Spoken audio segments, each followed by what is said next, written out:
तो वर्षा प्रबल होची वर्षा देखिक आज पिला बेलर कथा मन पड़गला। तो पिला कौन होता ना छोट छोट डंगा को कागज बनईकि पानी में भसा होता। तो आज हठात पिला बेल कथा मन पड़गला। तो आम सांग हरीश डंगा बनइबे जदि हम ताक नहीं बाहर भसवा। ओके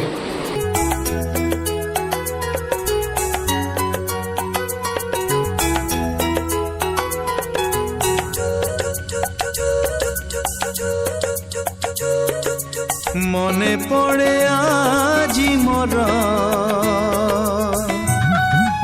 फाइनली आम डंगा बनाई चलो चलो।